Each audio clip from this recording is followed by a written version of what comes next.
emotions are these big scary things, right? And when I talk to these athletes, a lot of times the initial emotion is just a message, or it's just a signal to what's actually lying underneath. Wake up, go to practice, go to class, and then you go back to your room in the dark and play the video game for 5 hours. Like, you're not taking care of yourself. You put your confidence in something that can go up and down.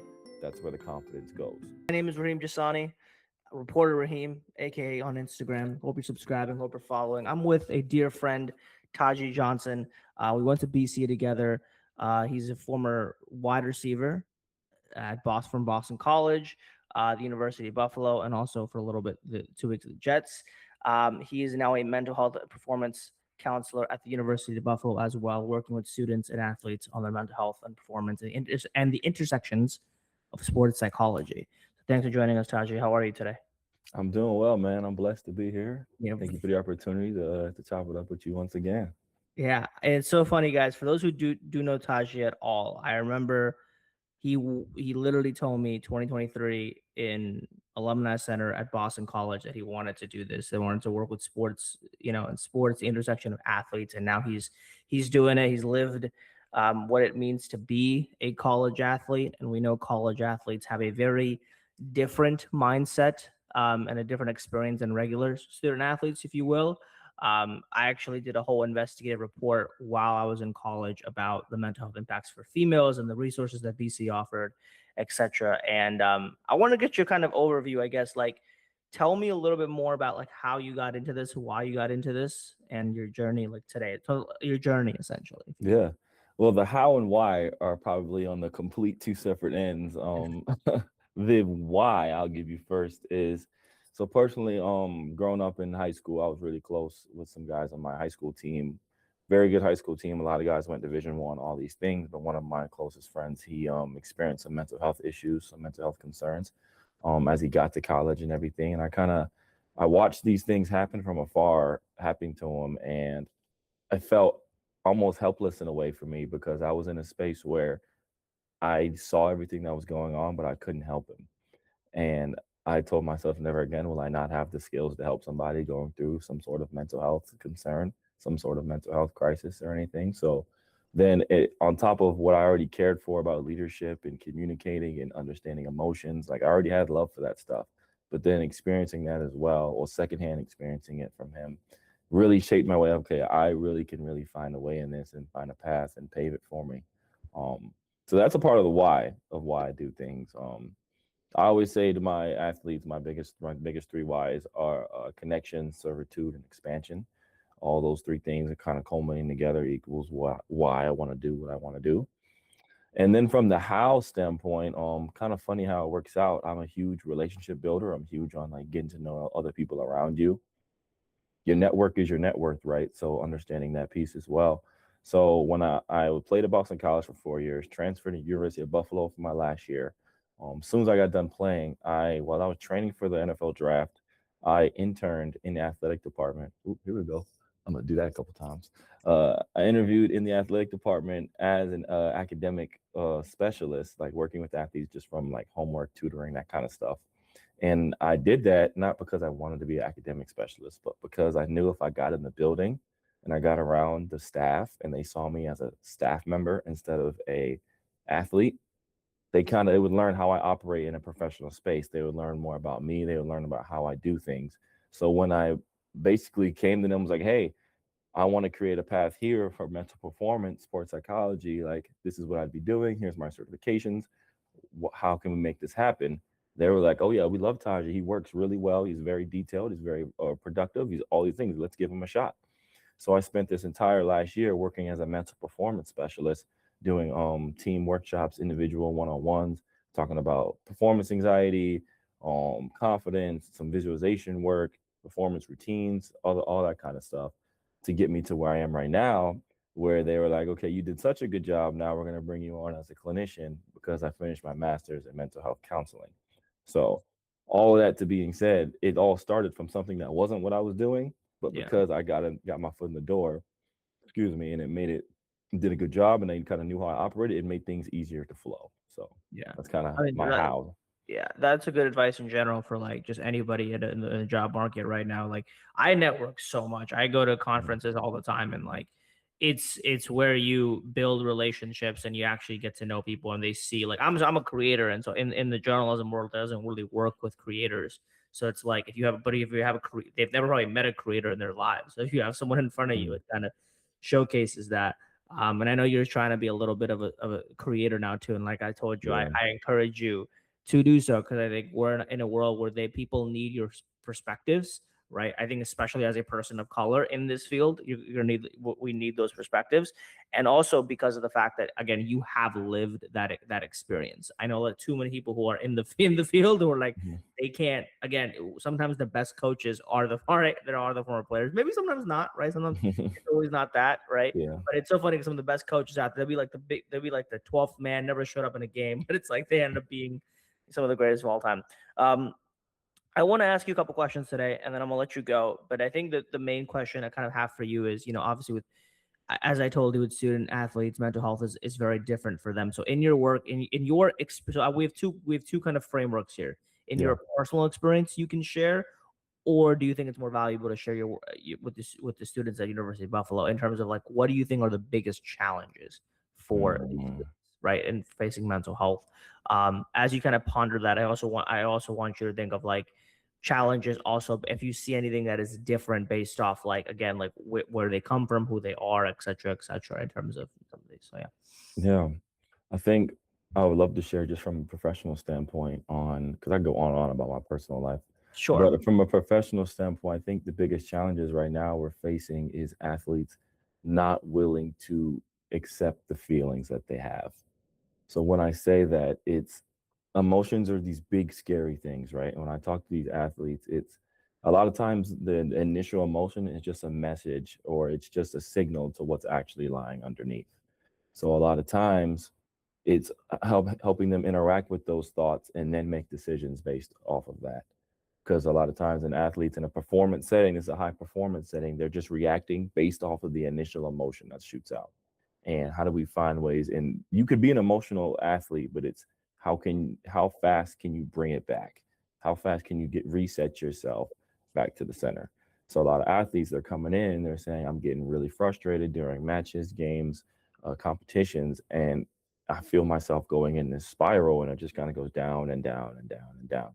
You miss the first shot, then you miss the next one, then you miss the next, and it's like this ongoing thing, and they struggle bringing themselves back.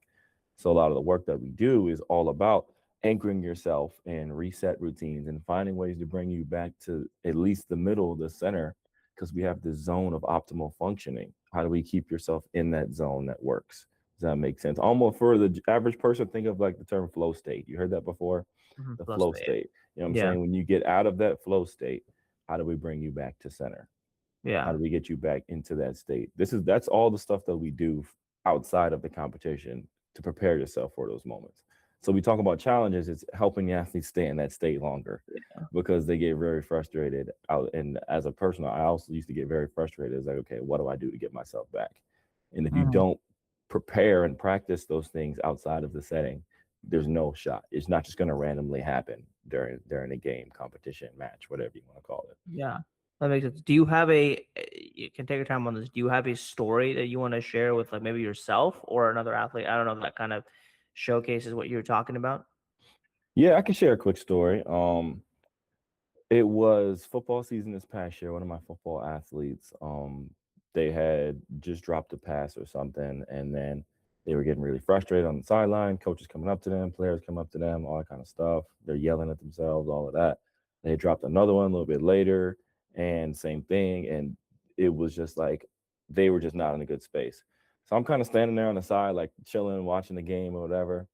All I hear is Taji, Taji. I'm like, what's going on? Like, who calling my name or whatever? He was like, no, I need you. Like, I'm all over the place. I'm like, all right, cool. So boom, immediately my brain goes, Yeah, action, let's go. Like, let's go. I end up following the team into the locker room at halftime, sitting down with the kid. I mean, we had to get his breath. So we did some breath work to get him back regulated because he was just all over the place. Got his breath work, did the breath work, got him back regulated, cool. Then we kind of talked her through what's really going on. And then the immediate question is, where's your head at? Like, what are you telling yourself when you're out there on the field? And a lot of the stuff that he was saying was outcome focused, result focused. And when you put your confidence in something that can go up and down, that's where the confidence goes. So we worked a lot about is keeping him in the moment, play by play, finding a way. We had a couple phrases that we had for him to kind of just keep himself centered in each play one by one. And so he was confident in that more so than the outcome. So then once we switched it over, we went back out there. I want to say in the middle of the third quarter, I just see him snagging one hand off of the crazy. I'm just like, all right, that works. Don't so tell that. so You know, like, oh, that's nice. yeah, That's and nice. all it takes is he was ahead of his time because he was able to recognize and he was aware of that he was off, like he was out Yeah, of it. And he needed some sort of like guidance to get him back yeah, because and really from a space that's not coach, you know what I'm saying? Because yeah. coaches play such a huge role in like the game and everything, but sometimes they're not the best at that point in time to help you get back on your game Oh yeah, because 100%, bro. so No, it yeah, just depends. But there's some that are really good, but all just depends. So yeah, I mean that's a quick story just from like the work itself or what it looks like. It's just in action, and for me it was I went from being a spectator, just kind of chilling, watching the game, to I had to spring out of nowhere and go right into work mode. So yeah. it was that change of pace as well. No, that's good. No, that's a really good story. That's a good example. Like I just learned a lot because I think what you just said about like the ups and downs and like you gotta understand like that's just how like you can't put your mental health on something that has a sporadic outcome, right? And I think Absolutely. that's it's a good metaphor for life because some people have like, will I get that job or not, right? Hmm. Will I get that promotion or not? Will I get the for me will I get the client or not? And like you do that and then it's like it damages your mental health and it's like rather than like and it in the long run, this is a good example how sports is like a good metaphor for life, right? You Hmm. drop a ball, but like that's not the end of the world. You got to move on to the next one. But if you're Hmm. dangling about the last catch that you made, then you're not Yeah. gonna you're not gonna be there for the long term, Hmm. right? So no, that's a really good example. And like I think I always think about I'm not comparing myself to no college athlete, but I'm just saying any person, I'm just saying, but I play basketball, right? And it's like, Yeah. man, you go 0 for 3 and you're like, man, and you're passing the ball up, right? Yeah.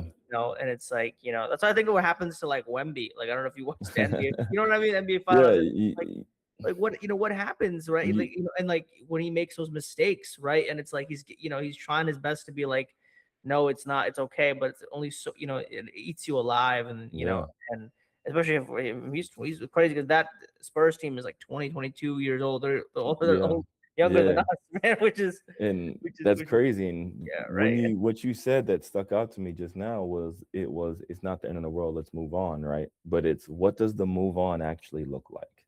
Interesting. That's where I guess I come in with the work with them because people just say move on, next play, move on. But like it sucks that you know what I'm saying that move you're still feeling it. So how do we make sure that Yeah, your transition to the move on is done in a healthy way in a proper sense to where you're not because people say just forget about it, but you don't actually forget about it. As an athlete, like it doesn't just actually disappear, yeah. but there's finding ways where you could just redirect your focus onto something else. Yeah, that makes sense.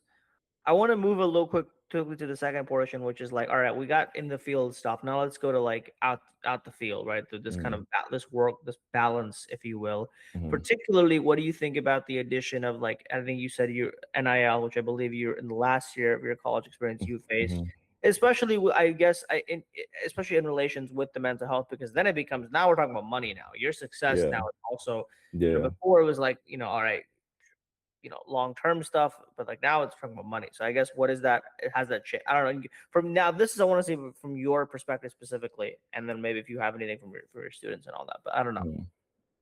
Yeah. So my last year is when Boston College really got into the mix with the money stuff, and from a personal perspective, I could say it was nice as an athlete, right? It was nice as an athlete.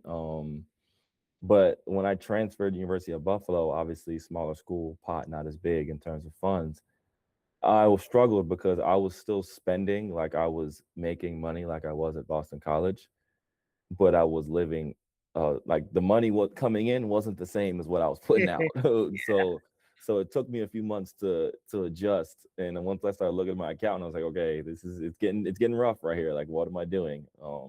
My habits hadn't changed yet. So I had to be more intentional about that kind of stuff. So you hear this portal stuff going in and out, all these schools going on, all these people going to different schools. The money is changing depending on what levels you're going to. So your spending habits have to be different. and you Yeah. have to be responsible with your money and all those kinds of things. I just luckily I recognized it after 2 months and not a year, so I was able to kind of move stuff around to make it work. But that initial like month and a half, how money was going out, and I was buying this, and this, and like just because you had the luxury to do so, right? You get accustomed to this lifestyle that you're in, Yeah. um, at a big school. That like when you leave out, it takes a second for you to adjust back. Yeah. What are anything on the students you work with now? Like, is it a part of their psychology, if you will? Like, Oh, how much money they absolutely, make? absolutely. Because I think two reasons. One is now you have team dynamics changing in the locker room, right? Because athlete A is making Uh, $75,000 a year. Athlete B is making $150,000 a year. Athlete C is making 400, 500. You know what I'm saying? Like these crazy numbers at certain schools. Like, but now it's like almost like a professional locker room in a college setting, yeah. and it's so crazy because now the team dynamics change. Now, if athlete C who's making 400,000, he not playing as well, but athlete A is playing way better, but the money is so different that affects like how the athletes communicate. If they're whether or not the friendships last outside of like the locker room setting, outside of football or whatever other sport that you got, like it changes the way that all looks because now it's becoming so transactional. And then as well, on top of that, the second reason I would say is the more money that we fund into athletics to pay these athletes, the more we should invest in the mental health resources as well. Because now the stress is going up, the anxiety of performing to earn the money, like all of these things. It's we have to increase the resources for the athletes if we're going from a holistic standpoint, not just a performance piece.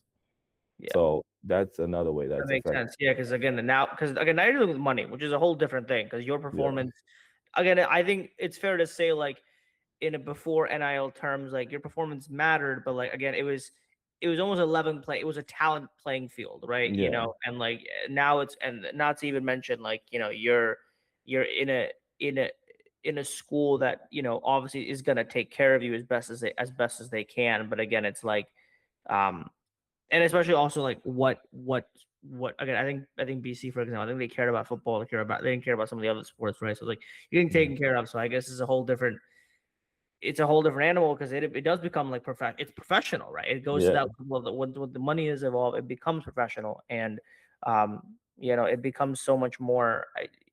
I don't know, and especially again, like at the end of the day, we're kids. Handling money and all these things. If you Hmm. don't have like an agent, all these little things, if you don't, or your parents are probably helping. It's like all these things matter, and like it's a whole other added, especially for the mental health aspect. This is my last question for you, Taj. I think this is pretty straightforward. I think if you were to, what would you tell young Taji coming out of, high school, and going to, and like some advice, I guess, just on life in general? You can talk about mental health, you can talk about whatever, but like, and this is kind of an allusion to like the next generation, anybody who's kind of going in now. What would you tell them? Yeah, I would say value the things that you do outside of your sport because we wrap our identities so much into the sport to where if you don't get the successes you're looking for, then you feel like you failed. And there's I hate this, but there's so much more to the experiences in life in general than just the sport itself. And I talk to these athletes all the time. This is what I would tell myself is this whole space, my lights keep going off. This whole space is when I talk about athletic space is not reality. Like this is not real, but it is your reality. So we have to be aware of that going on. I don't know if that makes sense, You're but saying that, it look, it's like, look, when it's not. you get to school, and just from my perspective, you talking to myself, when you get to school and you got the all this money, and you're just got this status, and you got these nice cars and clothes, and you're playing at high level, you're playing in front of 50,000, like See, it's honestly, like oh, you went, it, you it, it like that's not real life, but it is your life. So you have to put that in perspective. So when you get out of that, when it's the off season in the middle of June and there's no one on campus and you're grinding in the summer, like all the flat, that's not there. You know what I'm saying? You're just putting in work. So a lot of these people don't have that. A lot of these guys don't have a know themselves when they're not in that spotlight reality space. You know what I'm saying? Like, so Yeah, you have to. And I would tell myself to invest in the different parts of me. That's not just a football player. yeah, that makes sense. I think it under. I think I think you gotta. I think that's for everything though. I think that's for every single person who has a passion and craft. I think doing things that's outside and it's like you have your own. Also, college is such a it's still a statusy place. I mean, high school Right. definitely is, but college still is. Again, I remember BC athlete man. You know, you get those privileges. You know, it's like, oh, There's some perks that come with it. yeah, yeah. And It's they're like, nice. what? So, Yeah. but again, it's not the real world. It's not the real world. Yeah, that's fair. But I think for a lot of athletes now, it's because of NIL, it's becoming the real world because it's like, wait a Yeah. minute, I could like feed my family with this now. Right. So Now it's becoming, yeah, it'll last longer. Yeah. yeah, so like I guess now reversing that, which is like now that let's what would you do differently if you entered in an NIL world? Man, I will fully maximize on like any brand deal that I see.